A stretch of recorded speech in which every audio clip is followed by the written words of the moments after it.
নিরঙ্কুশ জয় পেয়েছে তারেক রহমানের দল বিএনপি। বিশ্বের প্রধান সংবাদ সংস্থাগুলো বাংলাদেশের এই ঐতিহাসিক পরিবর্তনের খবর গুরুত্বের সঙ্গে প্রচার করছে।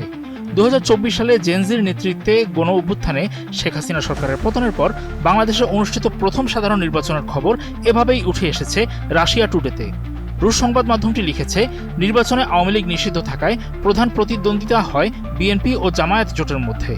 300 আসনের মধ্যে 299টিতে ভোট গ্রহণ হয়, যেখানে 12.77 কোটি ভোটারের 44%ই তরুণ। তারেক রহমানকে ভারতের প্রধানমন্ত্রী নরেন্দ্র মোদীর অভিনন্দন বার্তাও স্থান পেয়েছে আরটির খবরে। ভোট গণনা প্রক্রিয়া নিয়ে পরাজয়ের মুখে পড়া জামায়াত ইসলামীর অসন্তোষ প্রকাশের বিষয়টিও সংবাদ মাধ্যমটির চোখ এড়ায়নি। প্রধানমন্ত্রীর পদের মেয়াদ 2 মেয়াদে সীমাবদ্ধ রাখার সংস্কার প্রস্তাবও গণভোটে জয়ী হয়েছে বলেছে আরটি।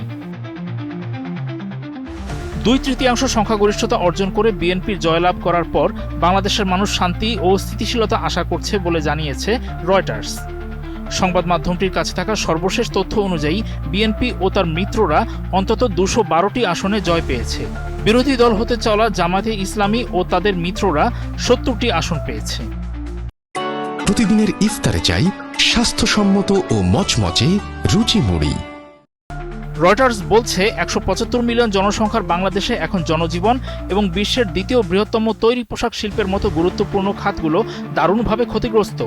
এই অবস্থায় একটি সুনির্দিষ্ট নির্বাচনী ফলাফল দেশটির স্থিতিশীলতার জন্য খুব গুরুত্বপূর্ণ ভাবা হচ্ছে।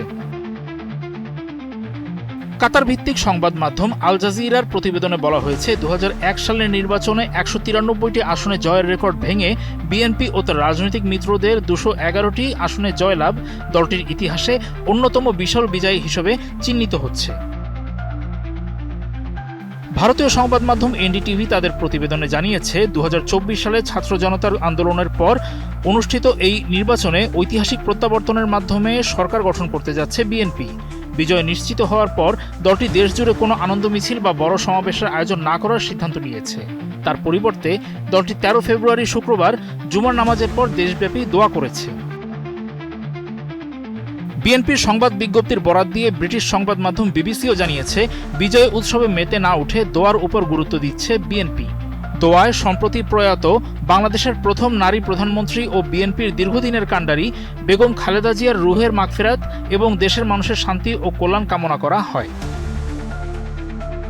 ঐতিহাসিক এই ভোটের আগে তারেক রহমানের বলা কথাকে সামনে এনেছে সংবাদ মাধ্যম ডয়চে ভেলে। বিএনপির চেয়ারম্যান বলেছিলেন, আমি দৃঢ়ভাবে বিশ্বাস করি যে বাংলাদেশের মানুষ যদি ভোট দিতে রাজপথে নেমে আসে তবে কোনো ষড়যন্ত্রই সফল হবে না। একটি নতুন গণতন্ত্রের সূচনা করার জন্য সবার প্রতি আমার শুভকামনা রইল।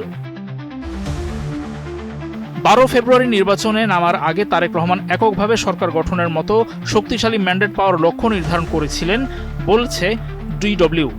সংবাদ মাধ্যমটি আরও জানিয়েছে, বছরের পর বছর ধরে বেড়ে চলা কর্তৃত্ববাদী শাসনের পর তিনি একটি গণতান্ত্রিক সরকারের অধীনে শান্তি ও স্থিতিশীলতা ফিরিয়ে আনার অঙ্গীকার করেছেন।